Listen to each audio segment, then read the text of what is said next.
Alright everyone, so this is part 2 of the video entitled Memories of Muhammad and Introduction.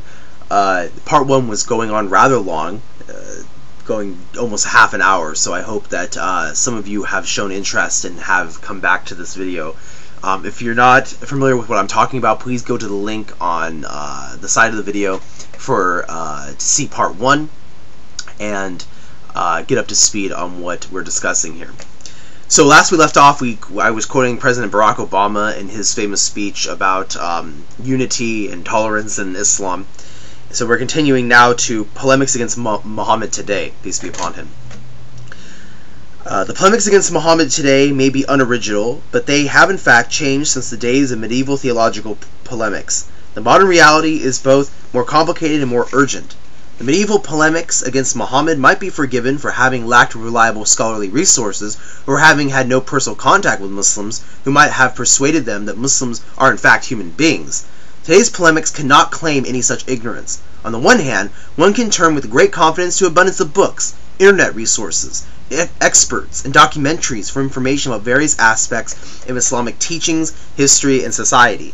Yet ironically, the same proliferation of media has resulted in a dilution of the standards of scholarship. It can sometimes be hard for the untrained eye to detect which books were written by scholars trained in the field of Islamic studies and which were composed by prejudicial bigots who have found a new victim and an additional target for their hatred. Prejudice and hate are fluid, ever seeking new victims. In days past, Jews and African Americans would have been the target. Today it is Muslims and Hispanics, and God knows who will bear the brunt of xenophobia in the future.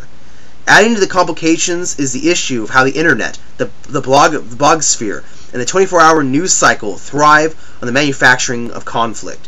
The old mantra of journalistic news, if it bleeds, it leads, today rewards those who speak in the most confrontational, the most polemical, and simply the loudest voice, how different this mentality is from the traditional Islamic teaching that the drum makes a loud sound because it is hollow.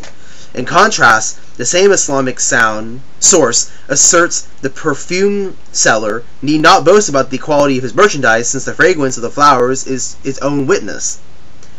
One way to see how the globalized conflict manufacturing machine works today is to explore the two major crises associated with the Prophet Muhammad over the last generation. The first was the controversy that erupted upon the publication of the Satanic Verses by the British novelist Salman Rushdie, who had written many passages that offended Muslim sensitivities, such as having the prostitutes in brothel bear the names of the wives of the Prophet.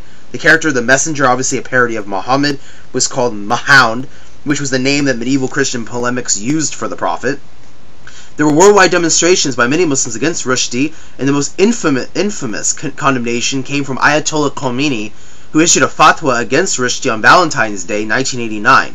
However, the overwhelming majority of people who demonstrated against the novel had never read the expensive, lengthy English-language novel.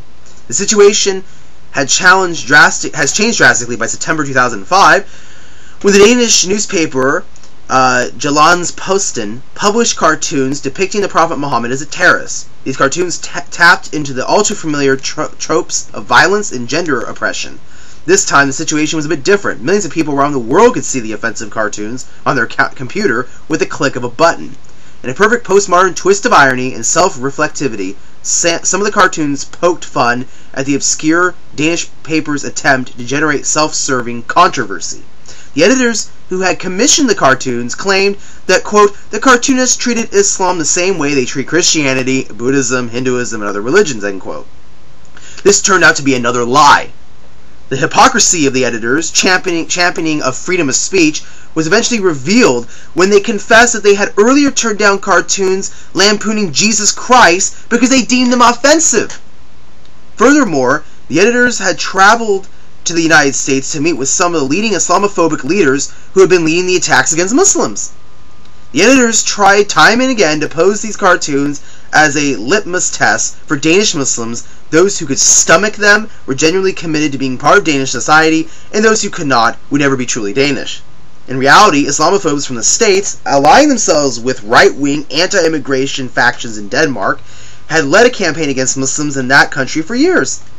One example in the cooperation between the noted American Islamophobe Daniel Pipes and the right-wing Danish journalist Lars Hedegaard in writing "something rotten in Denmark," quote-unquote, "there is indeed something rotten in Denmark and in much of Europe.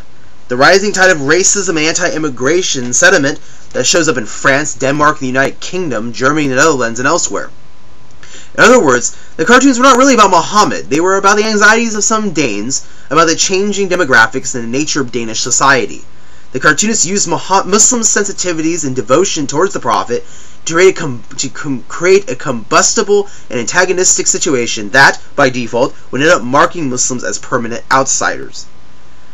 The cartoons eventually elicited response that ranged from the boycott of Danish products at a cost of about 170 million to the Danish economy, to attacks on Danish embassies in multiple countries, including Islamabad, Pakistan in June 2008, as well as the torching of the embassy in Lebanon. Over 100 people, mainly Muslims, died in demonstrations, mostly by being shot by the police in Pakistan, Nigeria, Somalia, Afghanistan, and elsewhere. Aside from the truth about Muhammad and the lives of these members of the community of Muhammad, the other casualty of this sad episode was the ability of many to envisage a pluralistic society in which people of all races and religious backgrounds live together in peace and harmony. Be that as it may, it should also be mentioned that the response of many Muslims during these protests and demonstrations fell far short of the lofty ideals of that Muhammad established. During his lifetime, especially in the first decade of his prophetic career, Muhammad was often mocked, ostracized, exiled, and subject to assassination attempts. The enemies of Muhammad bribed children to cast stones at him, and one particularly obnoxious neighbor dumped rubbish on his head every morning when he passed by her house. Yet time and again Muhammad forgave them who persecuted him, even famously refusing to take revenge on them when he had the chance to do so after the conquest of Mecca. As to the woman who dumped trash on Muhammad's head every morning, her relationship with the Prophet became transformed. One morning when Muhammad was walking by her house, no trash was dumped on him. Muhammad went inside the house and mercifully asked if all was well. The woman was sick in bed. Upon seeing his compassion and care for her when she had treated him so poorly, she wept and became one of his followers. This is yet another example of compassion, kindness, and forgiveness, overcoming hatred and animosity. At the end of the day, it is love and compassion that are qualities of light, attributes of God, and their light illuminates every dark space of the heart. When again and again his followers asked him to curse his persecutors, as the biblical prophets had done so often, Muhammad refused, saying that he was sent to be the prophet of mercy, Nabi al-Rahmah, and not to curse humanity. Since one of the tasks that the Quran sets for Muslims is to engage in ethical self-critique and to critique their own families and communities in the sight of God, Quran chapter 4 verse 135, one has to admit that spiritually all is not well today in the community of Muhammad. There's a very small minority of Muhammad's people who sadly express their connection to the Prophet primarily through outrage rather than mercy. Throughout this book, we explore the various ways in which different groups of Muslims have found inspiration in Muhammad to seek beauty and wisdom, and also the ways in which some have sought to justify their violence and prejudice by referring to certain episodes of Muhammad's life and teachings.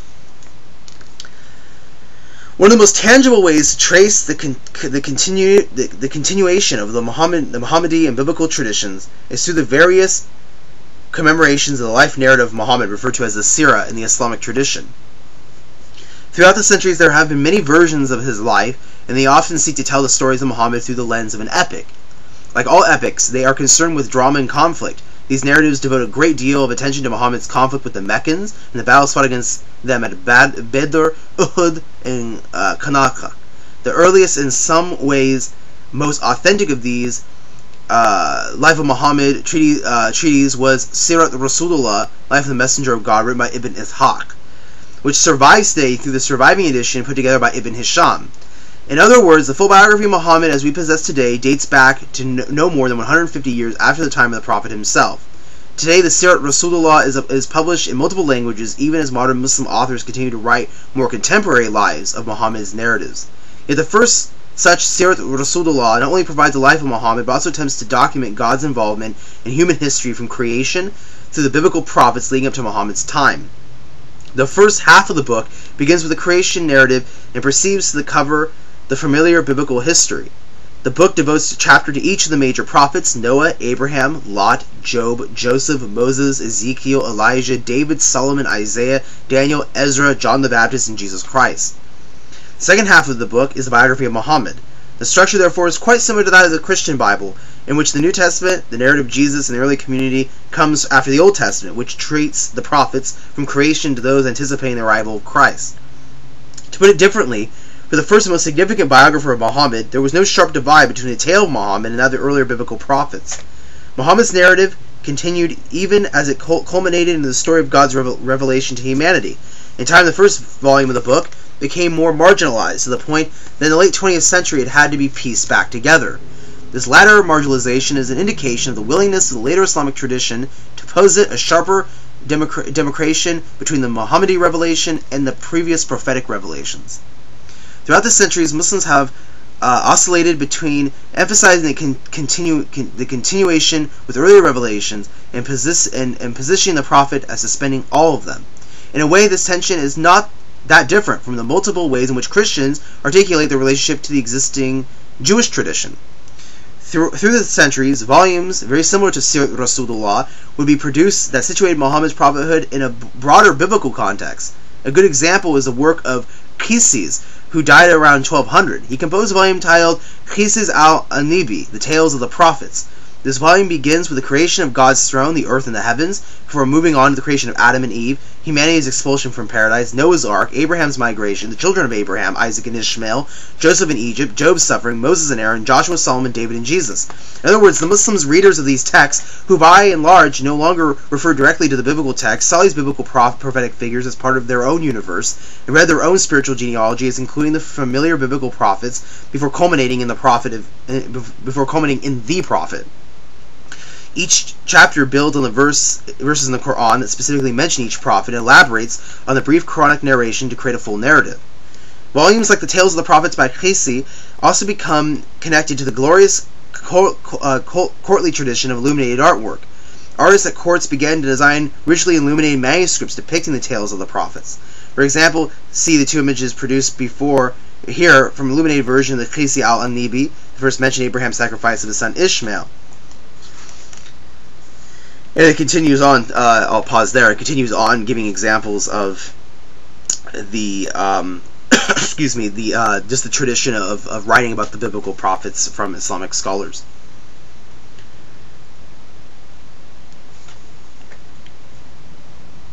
And, let's see here.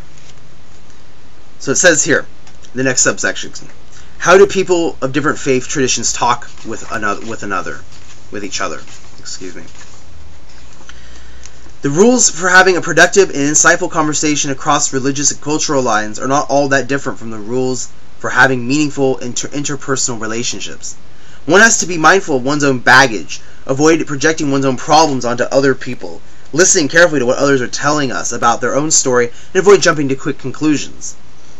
Judging others is often an exercise in self-righteousness, and not entirely helpful. Let us review these rules in the context of our venture into the memory of Muhammad. Number 1. Being mindful of our own baggage and motivations. In this volume we deal with both the issues of the Muslims take delight in and those that vex them, and have led to a great deal of debate and discussion, even embarrassment. Debate and discussion is a necessary part of an honest dialogue. Yet one cannot enter into discussion and dialogue with Muslims without being mindful of one's own history, and both of the strengths and shortcomings of one's own tradition. One of the most common mistakes made in cross-religious conversations is that people end up comparing the loftiest and noblest aspects of their own tradition with the most hideous aspects of others. If we wish to understand the memory of Muhammad, we need to do more than listen to Muslims' accounts. We also need to come to terms with the reality and history of other traditions. A historical example illuminates this point quite nicely. A monumental figure in the history of early modern Christianity was Martin Luther, who is forever associated with the Protestant Reformation. Luther, living in the aftermath of the 1453 Ottoman conquest of Constantinople, was mindful and aware, even fearful, of the presence of Muslims, Turks to him, and was keenly interested in the study of Islam. Yet he was not interested in understanding Islam per se, or getting to know Muslims as human beings. Instead, he studied Islam in order to confirm his own preconceived notion that it was a heretical and also inferior to Christianity. Here are his words from the preface to a 1543 Latin translation of the Quran. Quote, I have wanted to get a look at the complete text of the Quran. I do not doubt that the more other pious and learned persons read these writings, the more the errors in the name of Muhammad will be refuted. For just as the folly, or rather madness, of the Jews is more easily observed once their hidden secrets have been brought out into the open, so once the Book of Muhammad has been public and thoroughly examined in all its parts, all pious persons will more easily comprehend the insanity and wiles of the devil and will be more easily able to refute them." End quote. In other words, Luther's task in writing this preface was not actually to convey what he had learned about Islamic teachings, but rather refute the alleged errors, quote-unquote, of the Quran, as well as the very name of Muhammad. It is intriguing to note how Luther also connects the refutation of Muslims with that of Jews, an indication of what we have identified as multiple manifestations of anti-Semitism against Judaism and Islam. No wonder that Luther identified both Muslims and Jews and the Pope as the people of the devil. Number 2. Acknowledging the problems of one's own tradition, removing the plank from one's own eye. It is easier to sometimes talk about the problems of those people, or even you people, than it is to be honestly come to terms with the challenges that all of us face. The accounts that present Muhammad as a violent extremist and a sex addict are as distorted as any reading of the Bible that presents Moses as exclusively having been a fugitive murderer, Exodus chapter 2, verse 11 through 15, Abraham as a would-be child killer, Genesis 22, 1 through 19, and Jesus as a young man with an anger management problem who kicks over tables in official settings, Mark 11:15 and Matthew 21:12. Most people of faith would say that these depictions represent a distortion of the Abraham they know, the Moses who brought them the Torah, and the gospel who embodies God's love for them. More sophisticated polemics take verses of the Bible literally and remove them from their context. Imagine a reading of Judaism and Christianity that worked by focusing on these biblical verses alone. On violence, quote, "Happily shall he be who takes your little ones and dashes them against the rocks." Psalm 137, verse 9.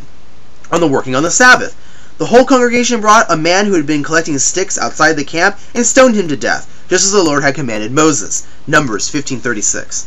On gender relations, wives, be subject to your husbands as you are to the Lord. For the husband is the head of the wife, just as Christ is the head of the church. Ephesians chapter 5, verse 22 through 23. On Jesus, bringing not peace, but a sword, quote, "But whoever denies me before others, I also will deny before my Father in heaven. Do not think that I have come to bring peace to the earth. I have not come to bring peace, but a sword. For I have come to set a man against his father, and a daughter against her mother, and a daughter-in-law against her mother-in-law, and one's foes will be members of one's own household." Matthew chapter 10, verse 33 through 36. How do we respond to these verses? Most committed Jews and most faithful Christians would have a hard time taking these verses as the essence of their faith. Some would be inclined to run to their Bible to make sure the verses are not, in fact, fabricated. They are not.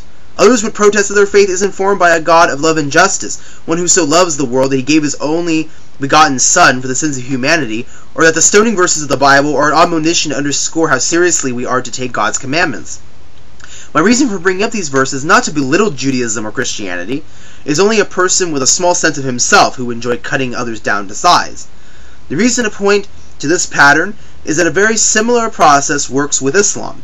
A common ploy by Islamophobes is to go to a predictable list of verses in the Quran and the words of Muhammad to argue that these verses, with no context, no interpretation, and no alternative set of verses, represent the essence of Islam for all eternity, no matter what Muslims may say or how they may protest. Didn't Shakespeare remind us that the devil can cite the scripture for his purpose, quote unquote? Some of the favorite verses of Islamophobes include, on gender, men are the charge of women because God has made them one of them to excel the other, and because they spend of their property for the sport of women. So good women are the obedient, guardian in secret that which God has guarded. As for those of whom you fear rebellion, admonish them and banish them to beds apart and scourge them. Then if they obey you, seek not a way against them. Lo, God is ever high, exalted, great. Quran, chapter 4, verse 34. On warfare, then when the sacred months have passed, slay the idolaters wherever you find them, and take them captive, and besiege them, and prepare for them every ambush. But if they repent and establish worship and pay the charity tax, then leave them their way free. Lo, God is forgiving, merciful. Quran, chapter 9, verse 5. On the conflict with the Jews as part of the apocalypse, quote, God's apostles said the hour will not be established until you fight with the Jews. And the stone behind which a Jew will be hiding will say, O Muslims, there's a Jew hiding behind me, so kill him. From Sahih Bukhari, Hadith, Volume 4, Book 52, number 177. How do we respond to these verses? Most committed Muslims would want to begin by affirming that they are not fabricated. They are not. Then most would protest that these verses do not represent the essence of their faith, and that they were contextual revelations that correspond to a particular moment in time, and that they should not be taken as applicable for all time and places, and certainly not for our time and place. I bring up these parallel examples of difficult verses from the Abrahamic traditions to make a simple point. If we start this intellectual and religious journey predisposed to seeing the evil in other traditions, then there is little point to reading further. There are many other books that will gladly confirm our pre-existing prejudices against other traditions.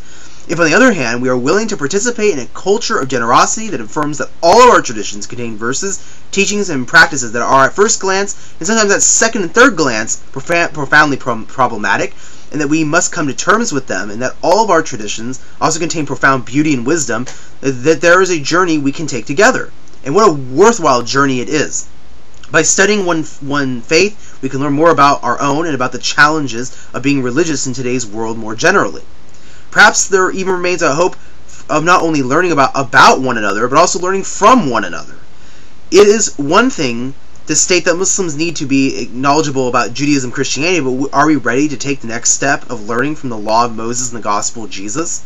And likewise, aside from learning about Muhammad as a prophet and important historical figure, are we ready to learn from Muhammad's model of standing up for the poor and the marginalized of society, while simultaneously opening our hearts to the divine through prayer? Number 3, projecting our own problems onto others. Anyone who reads volume after volume by Western authors who accuse Muhammad, and in fact all of Islam, of espousing violence as an essential cardinal virtue might have to wonder whether there is some measure of what psychologists call projection going on here. Could it be that the United States itself, which has become a colonizing and occupying empire, is attempting to deal with its own present violence by projecting it onto a past other? Could it be that our own over-sexualized American society uses sex to sell everything, from flavored water to cars? Could it be that our own society is still challenged in profound ways with a struggle for gender equality? And could it be that all the talk about heresy and deviation has something to do with the anxiety many Americans and Europeans have about increasing levels of foreign migration? Could such feelings be entering into the passionate debates about what it means to be a real American or a real European in an age of massive global population shifts? Is the attempt to essentialize and demonize Islam a desperate attempt to construct American values, in much the same way that some people constructed American values against communism in the earlier era? And could it be that all the talk about Islamic designs to take over the world or destroy it actually masks the reality of the United States that has thousands of military bases over 100 countries? That it is the United States that is the largest producer and stockpiler of nuclear, chemical, and biological weapons in the world? That is the United States that possesses enough nuclear weapons to ensure that even Twinkie bars and cockroaches, to list the two most famous putative survivors of a nuclear attack, would not survive our mutually assured destruction? As the United States engages in wars against countries with Muslim-majority populations and remains mired in political conflicts in the Middle East, ranging from Iraq and Afghanistan to Iran and Palestine/Israel, some have begun to point to analogies between Iraq and Vietnam. It was with respect to the people of Vietnam that Martin Luther King Jr. stated, quote, "Perhaps only his sense of humor and of irony can save him when he hears the most powerful nation of the world speaking of aggression as it drops thousands of bombs on a poor, weak nation more than 8,000 miles away from its shores." End quote.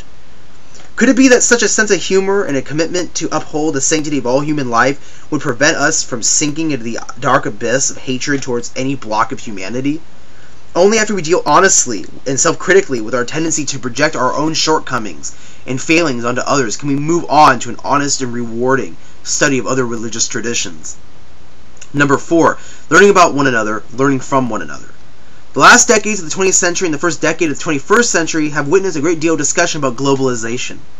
While definitions of globalization vary generally, there is recognition that today there is unprecedented movement of goods, peoples, and ideas all around the world. Some facets of globalization have been celebrated, as it undoubtedly makes it possible to learn more about other cultures and civilizations.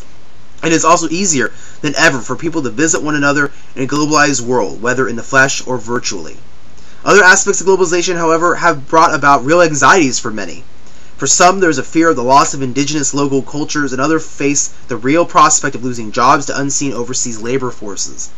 In addition, globalization has had a part to play in the rise of nationalistic violence, the destruction of the planet's environment, and the growing and massive discrepancy between the super poor and the rich. Through both the celebration and the anxieties, one fact remains. We are much more aware of our interconnectedness with other people than we have been at any other point in human history.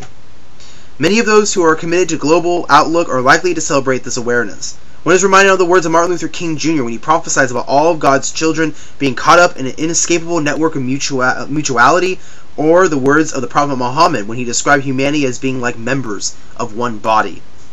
Those who are more inclined to treasure an innate worth of a particular ethnicity, nationality, or religion over our shared humanity, however, or who deny that shared humanity, are likely to bemoan this more global outlook, to see it as diluting or eroding their own distinctiveness. Yet, celebrate it or not, the fact of the matter remains that we have no choice today other than to know about one another. When our goals is learning to share that one planet or trying to dominate other parts of the world, we cannot do without intimate knowledge of one another. For that reason alone, it might be said that our age calls for resources that introduce us to one another. This book is intended to be part of that dialogue. Its ambitions are unambiguously humanistic in its commitment to upholding the worth of multiple cultural religions and civilizational units in an age which many would prefer to see us approach one another through paradigms of conflict. We have heard far too much these days about a clash of civilizations, allegedly between Islam and the West. My own commitment is to global dialogue along the lines envisioned by the Quran, where we are told that God created all of us from a single male and single female, and fashioned us into tribes and nations, so that we might come to know each other intimately. Quran chapter 49, verse 13. It is to this honest and self-critical dialogue between civilizations that this volume aims to contribute. And we'll pause there and continue in part 3. Thank you for staying with me.